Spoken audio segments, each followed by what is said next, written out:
Hello, Assalamu alaikum. I hope you are doing well. So our today's topic is cognitive behavior therapy, which is also known as CBT. And then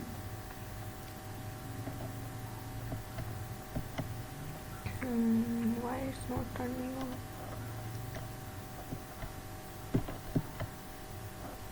What happened?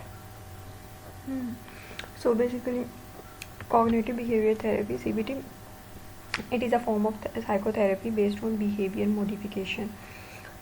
Because as it mentioned cognitive behavior therapy, so it along with cognition space पे काम होता है और behavior modification पे, but aimed at altering cognitive process such as attitude, belief, expectations and self images. So उन चीज़ों को भी alter करने में it's helpful. So it is a form of therapy जिसमें behavior modification पे काम होता है, cognitive process, attitude, belief, expectation और इन सब को ऑल्टर करने पे काम होता है. सो इट्स ऑल्सो आ री एजुकेटिव री लर्निंग फॉर्म ऑफ थेरेपी. इसको री एजुकेटिव भी कहा जाता है बिकॉज इसमें क्या होता है कि क्लाइंट को इंसाइट होती है but we just need to re educate them.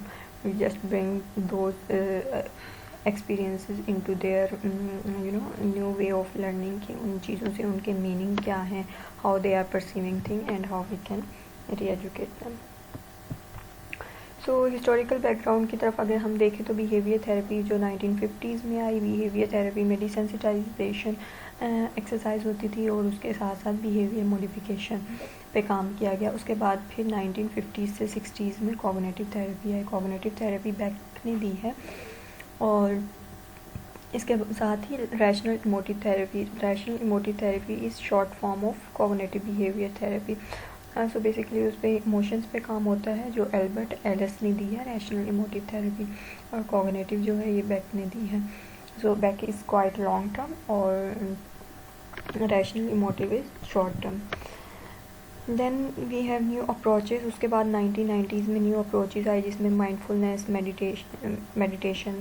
Meditation exercises जो कि काफ़ी हेल्पफुल होती हैं to be in the present moment और टू डील विद स्ट्रेस, और फोकस में बहुत ज़्यादा हेल्पफुल होती हैं, इमोशनल इंस्टेबिलिटी में हेल्पफुल होती हैं, सेल्फ कंट्रोल बिहेवियर में, इम्पल्सिविटी में, same as dialectical behaviour therapy.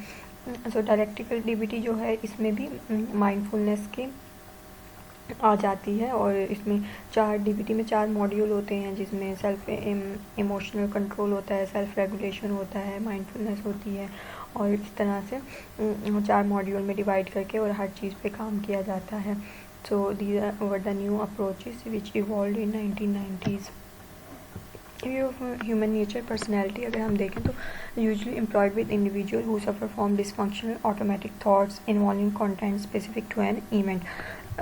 So basically क्या होता है जो हमारी वैसे तो हमें एक दिन में बहुत ज़्यादा ऑटोमेटिक थॉट्स आती हैं, बट सीबीटी में हम किन चीज़ पे काम करेंगे, डिसफंक्शनल ऑटोमेटिक थॉट्स पे, कि वो कौन सी डिसफंक्शनल ऑटोमेटिक थॉट्स हैं जो इंसान को आती हैं और उनसे उनकी रूटीन डिस्टर्ब होती है. और इसमें obviously content to specific event का कंटेंट इन्वॉल्व होता है. देन स्कीमेटा में जनरल रूल्स अबाउट देमसेल्फ और the world associated with in event.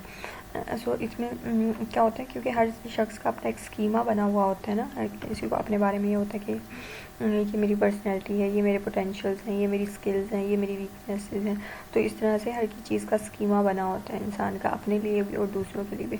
तो जनरल रूल्स अबाउट देमसेल्फ और द वर्ल्ड एसोसिएटेड, और फिर इसमें क्या होता है इवेंट से भी एसोसिएटेड स्कीमास बने होते हैं. ऑलरेडी हमारी जो प्री ऑक्यूपाइड थाट्स होती हैं या हमारी एजम्पशंस होती हैं तो वो हमारा जो स्कीमा बनाता है हम चीज़ों को उसी तरह से परसीव कर रहे होते हैं. So these individual often engage in self statements that affect their behaviour. So क्या होता है कि जब ऑटोमेटिक थॉट्स आती हैं तो फिर उससे क्या होता है कि हम सेल्फ स्टेटमेंट में इंगेज होते हैं कि हम अपने सेल्फ से रिलेटेड क्वेश्चंस करने लग जाते हैं. फिर उससे क्या होता है हमारा बिहेवियर इफ़ेक्ट होता है. सेल्फ स्टेटमेंट के आगे भी हम एग्जांपल पढ़ेंगे जिस तरह के कुछ कोर बिलीव्स होते हैं जिसमें हम महसूस करने लग जाते हैं we are worthless, we are invaluable और वी आर इन्फीरियर, इस तरह की जो होती हैं। तो फिर जब इस तरह की सेल्फ स्टेटमेंट्स हम अपने बारे में सोचने लगेंगे तो उससे क्या होगा, हमारा बिहेवियर ऑटोमेटिकली इफेक्ट होगा। थॉट्स एंड फीलिंग्स एक ये रेसिप्रोकल लिंक है, बिकॉज कई दफ़ा ऐसा क्या आ जाता है कि मुझे ये सोच आई तो उसकी वजह से मेरा मूड अपसेट हुआ, लेकिन कभी ऐसा होता है कि मूड अपसेट हुआ फिर वो सोचें आने लग गई। तो it's like a reciprocal link between thoughts and feeling. So इसमें क्या होता है, unhelpful thoughts are associated with adverse moods. So unhelpful thoughts कोई इस तरह की थॉट्स होती हैं जो नेगेटिव होती हैं, पेसिमिस्टिक होती हैं, ओवर थिंकिंग से रिलेटेड होती हैं। तो जब इस तरह की सोचें आने लग जाती हैं तो क्या होता है, मूड ख़राब हो जाता है। और फिर adverse moods are likely to generate more extreme and unhelpful thoughts. और फिर मूड अपसेट हुआ तो फिर उसके बाद क्या होता है, मज़ीद इस तरह की थॉट्स आने लग जाती हैं, जिससे मज़ीद इस तरह की अनहेल्पफुल थाट जिनको रिज़ॉल्व करना ज़रूरी होता है, बिकॉज़ फिर वो थाट्स आके और चेन ऑफ थाट्स होती हैं, आती रहती हैं और वो मज़ीद हमें हमारे बिहेवियर को इफ़ेक्ट करती हैं। देन बिहेवियर्स में क्या होता है कि extreme thoughts and feeling can reduce positive activities. So जब बहुत ज़्यादा ओवर थिंकिंग हो रही होती है, बहुत ज़्यादा हम फ्रस्ट्रेट फील कर रहे होते हैं, अनॉय हो रहे होते हैं, तो उससे क्या होता है कि हमारे जो पॉजिटिव एक्टिविटीज़ बिहेवियर की हैं वो भी रिड्यूस हो जाती हैं। जैसे कि आपको एक आपकी रूटीन है, आप मेडिटेशन करते हैं, लेकिन कभी ऐसा हुआ कि आपको इस तरह की सोच आने लग गई कि जो आप अपनी स्टडीज़ में अच्छा नहीं कर रहे, आप अपनी लाइफ में अच्छा नहीं कर रहे, आपकी सेल्फ वर्थ नहीं है, आप लैग कर रहे हैं किसी चीज़ में, आप तो किसी भी चीज़ में अच्छा नहीं है, तो फिर आप क्या करेंगे, आप वो मेडिटेशन जो एक पॉजिटिव चीज़ करें आप वो भी करना छोड़ देंगे और आपको लगेगा जस्ट लिव इट, क्योंकि आपका मूड उससे ख़राब हो चुका होगा। और जब मूड ख़राब होता है तो वी जस्ट फील लाइक कि अब हमें कुछ नहीं करना, just leave things. So increases activity that worsen the problem. फिर वो एक्टिविटी इतनी बढ़ जाती है जिससे हमारा प्रॉब्लम मज़ीद ख़राब हो जाता है। सो रिजल्टिंग बिहेवियर में cause adverse long term consequences perpetrate the problem. So behaviour जो होते हैं उससे क्या होता है, उसके लॉन्ग टर्म कॉन्सिक्वेंसेज होते हैं और ये परपेट्रेट करता है प्रॉब्लम में, कि उससे प्रॉब्लम मेंटेन हो रही होती है। तो बिहेवियर मज़ीद क्या होता है, सिचुएशन को लॉन्ग टर्म में हमारे लिए डैमेजिंग होता है। हमारे पास 12 कॉमन थिंकिंग एरर्स हैं। 12 कॉमन थिंकिंग एरर्स में से जिसमें से पहला है all and nothing, black and white, dichotomous. If I am not success I am a failure. So इसमें क्या होता है, या तो हम बिल्कुल ब्लैक एरिया देख रहे होते हैं या फिर वाइट एरिया देख रहे होते हैं, but there is always grey area.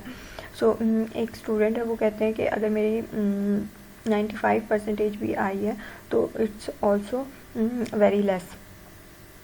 और एक स्टूडेंट है जो चाहता है कि मेरी लाइक 33 भी आई है तो भी वो खुश हो जाता है, वो बट वो ऑब्वियसली उसमें चला जाता है हैप्पीनेस में।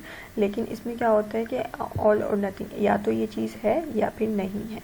तो हम एक चीज़ को बिल्कुल एक्सट्रीम पे, जैसे आपने अक्सर पाकिस्तानी ड्रामाज में भी देखा होगा कि हर चीज़ इतनी एक्सट्रीम पे दिखाई जाती है, तो ये क्या होता है, डाइकोटमस थिंकिंग होता है। If I am not a success I am a failure.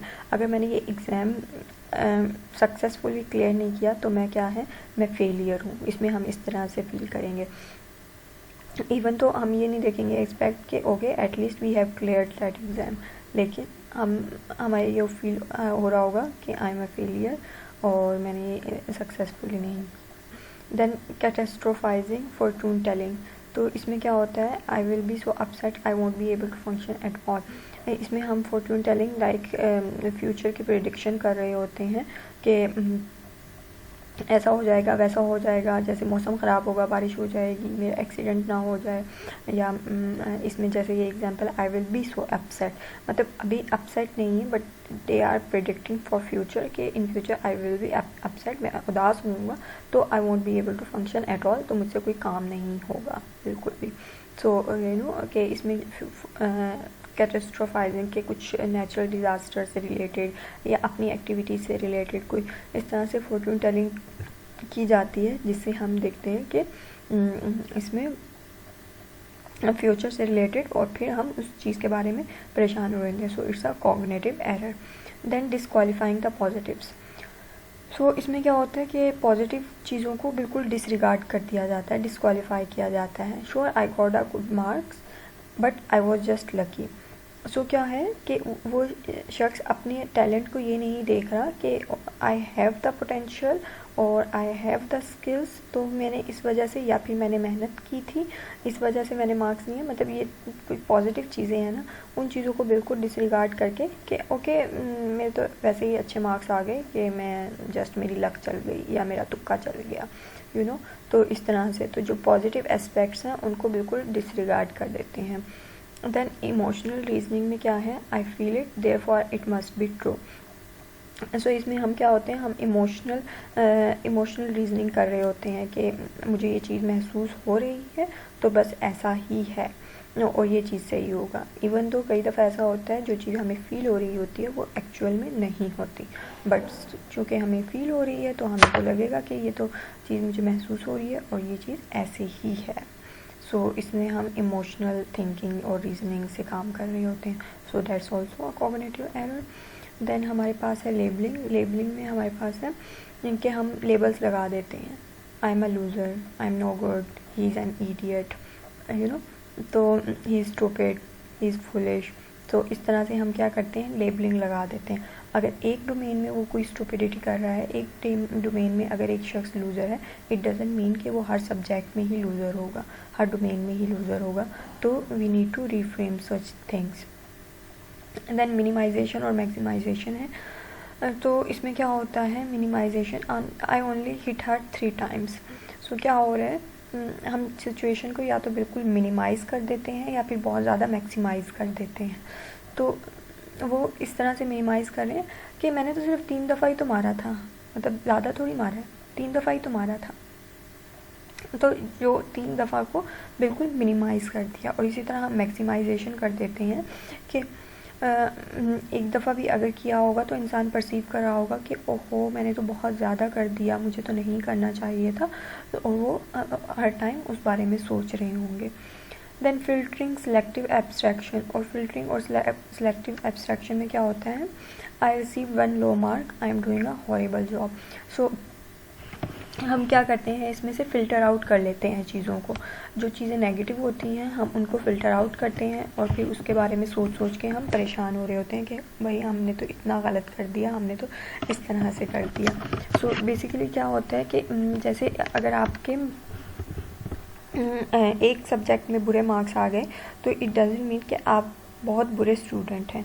May be वो सब्जेक्ट आपका डिफ़िकल्ट हो एग्ज़ाम उस सब्जेक्ट का, मे बी उसमें कुछ ऐसे कॉन्सेप्ट्स हों जो आपके कॉन्सेप्ट्स क्लियर ना हुए हों, मे बी कोई टाइमिंग ऐसी हुई हो, मे बी कोई एक्सटर्नल वेरिएबल्स आ गए हों, एक्सट्रेनियस फैक्टर्स आ गए हों। तो XYZ could be anything the reason, but ये होता है कि फिर हम इसमें क्या करते हैं, हम नेगेटिव इवेंट्स को फ़िल्टर आउट करके और बस उसी पे बिलीव कर लेते हैं कि अब ऐसा ही है और यही चीज़ें हैं। और एक सब्जेक्ट में अगर कर लिया तो दे वुड फील लाइक कि I am a horrible student और मुझसे नहीं होगा या इस तरह से। Then we have mind reading. Mind reading is like I know he hates my guts, she is judging me. So हम खुद से ही अपनी एजम्पशन, जैसे आप लोगों ने भी कुछ चीज़ें एज्यूम की होंगी कि जिस तरह से कोई फ्रेंड्स हैं वो आपस में वैसे ही कोई बात कर रहे होंगे, बट आप अगर जाके खड़े होंगे वो खामोश हो गए होंगे, तो यू वुड फील लाइक कि they don't want to talk to me और they don't want to talk in front of me. But maybe ऐसा ना हो, वो क्या होगा कि उनकी अपनी कॉन्वर्सेशन ही ख़त्म हो गई हो या वो टॉपिक डिस्कशन वाला ख़त्म हो गया हो और they would about to leave और एनीथिंग। सो इस तरह से कई दफ़ा हम खुद से एज्यूम कर लेते हैं चीज़ों को जो हमारे माइंड में चल रही होती हैं, बट फिर हम दूसरों से के लिए एज्यूम करते हैं और सोच के, तो उससे क्या होता है फिर हमारा मज़ीद हमें ये थॉट्स आती हैं और हमारे फिर मूड पे इफ़ेक्ट पड़ता है और फिर बिहेवियर में इफ़ेक्ट पड़ता है। तो हम सोच लेते हैं कि ये शख्स मुझे जज कर रहा है। जैसे क्लास में अगर बच्चे प्रेजेंटेशन दे रहे होते हैं तो उनको ये हो रहा होता है लोग मुझ पे हंसेंगे या ये मुझ पे जज करेंगे या मुझे बोलना नहीं आएगा या मेरी प्रोनाउंसिएशन ऐसी होगी। So these all are the factors के जो हम माइंड रीडिंग में काउंट करते हैं। Then we have over generalisation. Over generalisation में क्या होता है कि हम चीज़ों को ओवर जनरलाइज कर लेते हैं, जैसे आई नेवर, आई ऑलवेज। सो कोई एक शख्स है जो जिसको वो बीमारी हुई है, तो दे वुड से कि ये तो मुझे कभी ज़िंदगी में ही बीमारी नहीं हुई, ये मुझे अभी हुई है, ये तो मुझे कभी ज़िंदगी, इवन तो ऐसा नहीं होता, कभी आपको उन सिचुएशन से आप गुजरे हुए होते हैं। और या ऑलवेज, जैसे अगर आप कहीं गए हैं या फिर आप कोई रास्ते में ट्रैफिक ज़्यादा मिल गई आपको, या आपकी गाड़ी कोई ख़राब हो गई या कुछ इस तरह, तो आप सोचेंगे कि मेरे साथ तो हमेशा ही ऐसा होता है, हमेशा। तो जैसे जब क्लाइंट्स भी क्लिनिक में आते हैं तो दे डू से कि मुझसे तो लोग हमेशा ही दूर भागते हैं, या मुझसे तो लोग हमेशा ही इस तरह से एक्सपेक्ट करते हैं, या लोग, तो we do ask them again कि क्या हमेशा ही ऐसा हुआ है, क्या कोई ऐसी सिचुएशंस हैं जब नहीं हुआ होगा, क्या आप इस तरह के, फिर वो जब कहते हैं कि हमेशा ही, फिर हम उनको राइट डाउन करवाते हैं वो सब चीज़ें कि ओके लेट्स सी कौन कौन सी ऐसी सिचुएशन हुई है। तो फिर उस टाइम पे they them self reflect back कि ओके नहीं, हमेशा तो नहीं हुआ, कुछ टाइम ऐसा होता है, तो फिर वो खुद से रियलाइज़ करते हैं। पर्सनलाइजेशन में क्या होता है, he was shot with me because I did something wrong. तो क्या होता है पर्सनलाइजेशन में, बेसिकली जिस तरह से हमारा वो फ्रॉइड का डिफेंस मैकेनिज़्म है ना, इंट्रोजेक्शन, कि हम चीज़ खुद पे ले लेते हैं, तो इट्स लाइक दैट कि हमें लगेगा कि वो ये मैंने कुछ गलत किया है इस वजह से ऐसा हो रहा है, मैंने कुछ गलत किया है इस वजह से मुझे ये शख्स गुस्से में है, या मैंने कुछ गलत किया है इस वजह से ये काम नहीं हो रहा। तो इवन तो किसी और की भी गलती होगी, बट वो शख्स परसीव करेगा कि उसने कुछ ऐसा किया है। Then should must statements. Should must statement में क्या होता है कि हम फील करते हैं कि ऐसा ही होना चाहिए, ऐसा ही होगा, तो लाइक हमेशा ऐसा नहीं होता। तो हमें ये देखना होता है कि जैसे they should be doing this for me, you should change, if she loves me she will do this. So ये शुड मस्ट विल वाले स्टेटमेंट्स आ जाते हैं कि अगर ऐसा है तो उनको ऐसा करना चाहिए, जबकि लाजमी नहीं है। Everyone should be like taking care of us, everyone should be behaving in a nice way. तो ऐसा नहीं है, क्योंकि बिकॉज हमेशा तो ऐसा नहीं होता ना कि हम जो चाहें वही हो, जैसा जो चाहिए तो वही होगा, और जो एक्सपेक्ट कर रहे हैं, तो it's like it's also a cognitive error. Then we have tunnel vision. Tunnel vision में क्या होगा, this smoke is going to be so good. तो क्या होता है कि हम टनल विजन में एक चीज़ों को देख रहे होते हैं और अनरियलिस्टिक एक्सपेक्टेशंस कर रहे होते हैं। अब वो स्मोक है तो how it could be so good. So हम बिल्कुल अपने विजन्स को नैरो कर लेते हैं और नैरो माइंडेड होकर देख रहे होते हैं, और हम फिर चीज़ें एक्सपेक्ट कर रहे होते हैं कि चीज़ें बिल्कुल ठीक हो जाएंगी। So that's also cognitive error. We always need to see things in a broader way, in a broader aspects.